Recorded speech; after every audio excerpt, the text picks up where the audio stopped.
Hello, everybody, and welcome back to ZakIsCinema. Yes, welcome to the home to talk about movies. If you find yourself just sometimes violently scrolling through Letterboxd, just creating all these different types of lists and adding all your movies there, just getting giddy with excitement to show people, and then you're like, oh shit, I don't have anyone to show my Letterboxd list to. Well, show me. Okay, show ZakIsCinema. We'll all look at them and we'll all talk about them together. Yes, you have found the right place here, and welcome. But yes, today we're going to be doing another movie review, so let's just jump right into it. Today we're going to be reviewing and discussing the new movie Karate Kid Legends, which came out in 2025. So for director, we got Jonathan Entwistle. Writer, we got Rob Labier.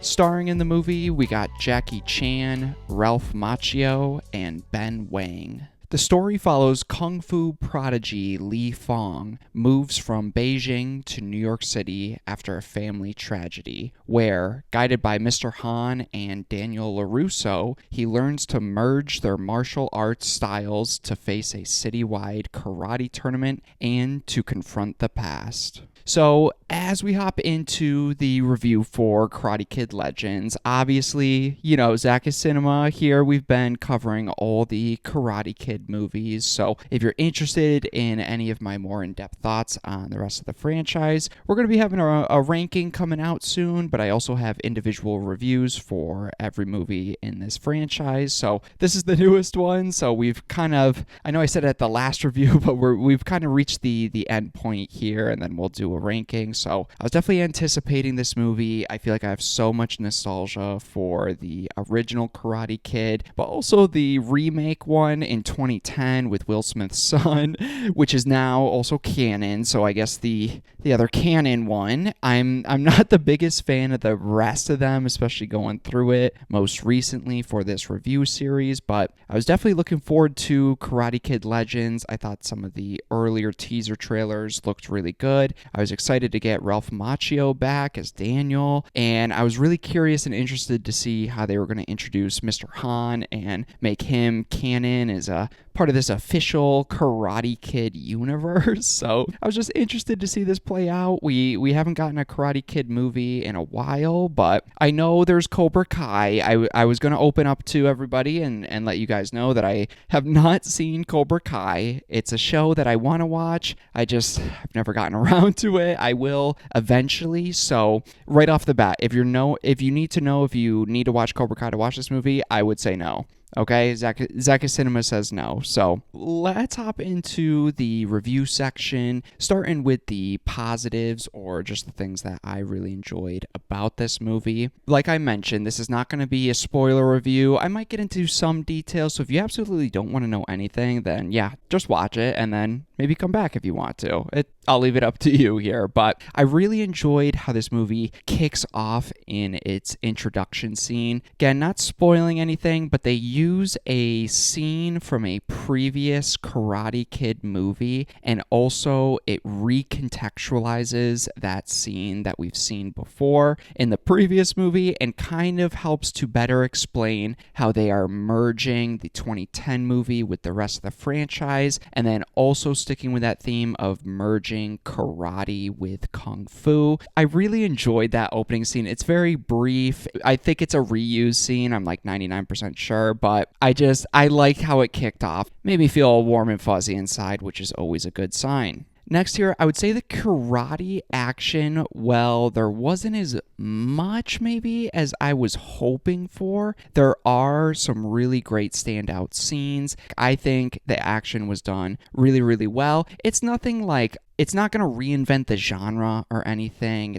It's not like what John Wick did to the action genre or anything. It's entertainable karate action that's quick and fast-paced and well choreographed. There's an early scene in an alleyway that you see bits and pieces of in the trailer. So if you like those fighting scenes in the trailer, I think you're going to have a good time with some of the fighting scenes that you get in this movie. I thought it was really well done. Definitely, like I said with the 2010 remake, it's a much needed upgrade to some of our previous ones. even though I love the first original one. Comparing the two, you're definitely getting better, more choreographed action in this movie, if that makes sense. Okay, so maybe slight plot spoilers, but not really. I mean, we're talking about Karate Kid right now, but there's a small twist in here with our main character of Lee, where he is more of an expert in his martial arts, which is Kung Fu, and he has to train this local pizza shop owner because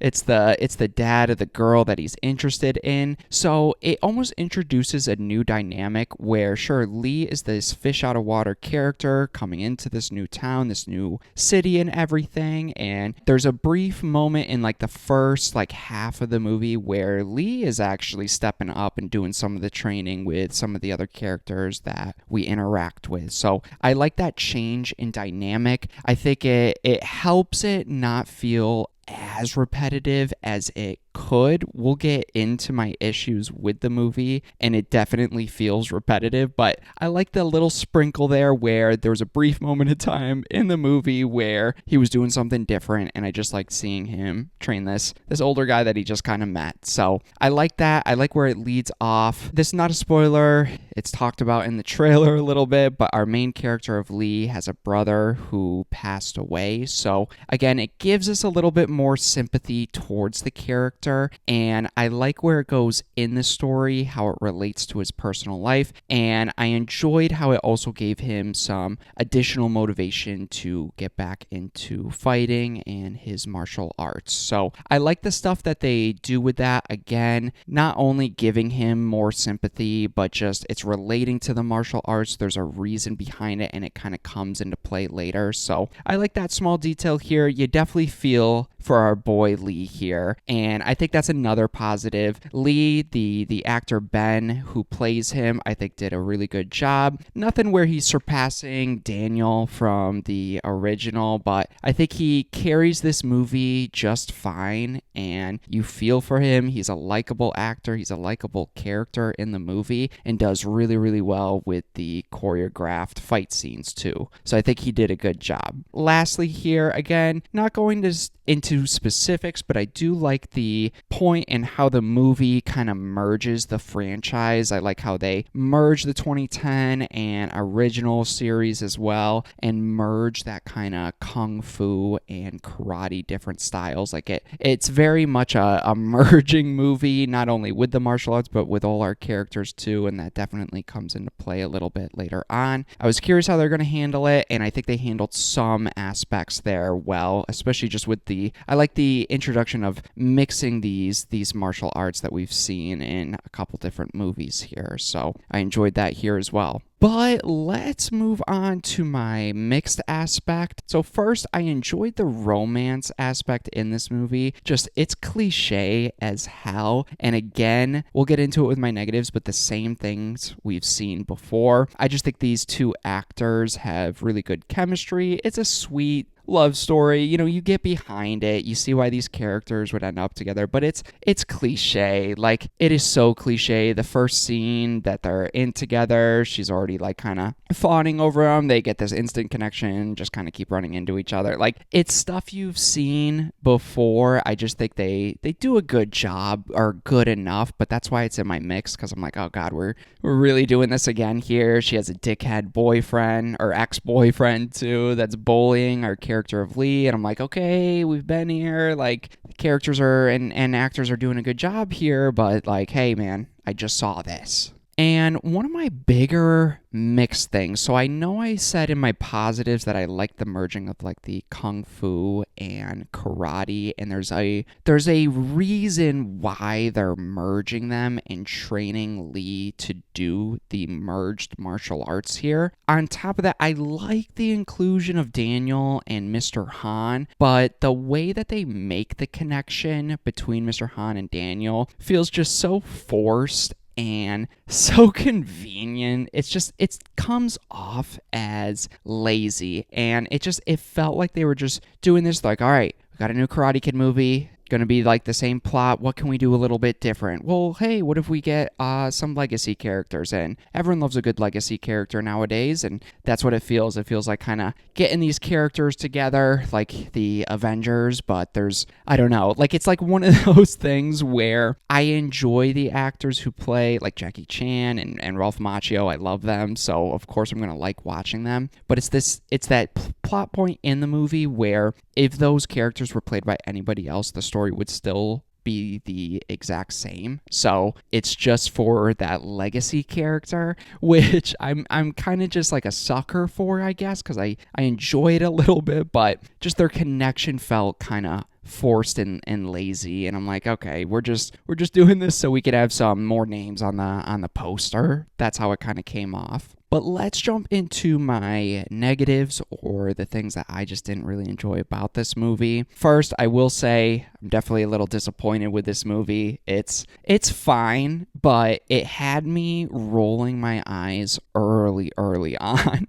when I found out we were going to have such a similar plot from the first one, and pretty much all these movies, and the Jaden Smith one too. Like it's now with this movie, we got Lee. He's in Beijing, China, and he's being forced to move to New York. So it's like, okay, we've done this before, and it's like from the beginning, like we've moved states, and then we've moved to China in the 2010 one, and now we're moving from China to New York. So we're just kind of we're back full circle here, which is, I guess, kind of cool, but it's like it's the same exact thing you've seen before with a character moving away from their hometown. He's a fish out of water character. He kind of practiced martial arts, and in this new town, he has a girl he's interested in, but starts getting bullied. People warn him, like, hey, don't train at that specific dojo because they're violent, they're meanies. And then he's like, okay, and then, you know, he keeps talking to the girl, but then also keeps getting bullied, and he's like, oh my god, I need to fight and stand up for myself. And then boom, we get the trainers. Who do you want this time? We got Mr. Han, we got Daniel LaRusso. Let's fuck it, give them both. And they do that, and then he trains and goes to a tournament. So it's like you have seen this before, not only in this franchise, but just in other underdog stories too. So as soon as it kind of started, like the first 5-10 minutes, I'm like, oh god, really? Like we're really just doing the same thing again right now? Like, come on, this is like sixth movie. This is the sixth movie. I'm like, come on, guys. So very, very disappointing with that aspect. And next here in the trailers as well, it leads to a tournament here, but I love the tournament stuff in the first one, in the original one, because there's a great build up to it. Daniel's really this underdog character, but the tournament stuff in this movie is just so glossed over, devoid of any tension or suspense. Totally montages through a lot of the battles leading up to the final one, and I just sat there like devoid of any tension, never felt any danger for our main character. I figured he'd be fine, and it plays out the way it does, and I'm like, yep, I knew that's what it was gonna do. So just disappointing, because the tournament stuff should be the most exciting stuff, but there's no real good build up to it, and when you get there, it's just kind of like, oh, okay, we're doing it again. Okay, yes. Another issue with that tournament stuff in the end is because our main bully character, Lee, is fighting, is just nothing. He's nothing. I mean, this whole franchise hasn't had like outstanding bully villain characters or anything, but this guy is briefly set up in the beginning. Like I said, he's Lee's interested in this girl, and it's his ex-boyfriend, and he keeps bullying Lee for being Chinese, I guess, and like there's no reason. He's introduced in the beginning and then just kind of like shown training throughout the movie, and then he shows up at the end. So there's no like tension or conflict between Lee and this dude. It's just, he's just a dick. And of course you want to see Lee beat him, but like at the ending battle, there's not like, you're not really feeling it, because you don't really care about Lee and this bully's dynamic. You're just like, yeah, I'd like to see him get beat up, but if he doesn't, that's okay too. And it's disappointing here that they didn't take more time, because that could have been another detail and aspect that they really could have expanded on and made a little bit different if they had like maybe a personal connection to Lee and this bully character. And again here, no spoilers, but if you've seen the trailer, you probably have a sense of where the story's going and how it's going to play out. And yes, your answer is 100% yes. They show you something very early on between Lee and his brother, and it's some training stuff very early on. Again, no specifics here, but as soon as that played, I'm like, oh, yep, I bet that's going to come into play at the ending tournament. That's exactly how it's going to end. That's exactly how the movie's going to play out and end. And it does. Again, I'm not a genius here. I'm just ZakIsCinema. I'm terrible at predicting movies, to be honest. I can't see a lot of things coming, but I predicted this in the first 5 minutes. So it's just like that disappointment, that predictability. It's just frustrating and just left me feeling like, okay, all right. I would say overall, this is a somewhat entertaining and enjoyable movie. It's easy to watch here. However, it is also one of the most cliche, played out, carbon copied movies you've seen from this franchise that just left me with the feeling of it being forgettable ultimately, which I think is one of the worst feelings you can leave a movie with, because even a bad movie, at least it's memorable for being bad, but this movie it plays it so safe, and there's no real tension or a lot of standout parts, and you're just like, okay, like, it's definitely not a bad movie. Like, if you've never seen a Karate Kid movie, you'd probably really like this movie. But for anyone who's ever seen any Karate Kid movie or any sports movie or anything like that, it's just another one of those, which is just frustrating. It ultimately felt like this should have just been maybe even a Netflix movie. Like, I thought we were gonna do something vastly different. It's getting a theatrical release. It seemed like we were going to do something here, but I'm like, we're just doing that again? So for my rating for this movie, this is a movie I would never own or buy or pay money to rent. I wouldn't really mind rewatching this if it was free on streaming or if it was just on in the background as I did my Sunday dishes and laundry or something. Like, again, not bad, just if I'm ever in the mood for a Karate Kid movie or a sports movie, I'm going to choose the original. There's no reason to choose any of the other ones besides the original, at least to me here. So left feeling pretty disappointed with this one, unfortunately. But yes, you guys have my thoughts here on Karate Kid Legends. Let me know down below. What did you think of Karate Kid Legends? Did you see it yet? What did you think of it? How does it stack up to the rest of the franchise here? Let me know all that information down below. But yes, we made it to the end of the review sections here for the Karate Kid franchise. So thanks for sticking along with this. Like I said, look out for that ranking I'm going to be doing of the entire Karate Kid franchise here. Looking forward to doing that and revisiting all of them here. So I appreciate anybody watching my videos. Thank you so much. It does mean a lot to me. So thanks again. And yeah, look forward to more ZakIsCinema coming very soon.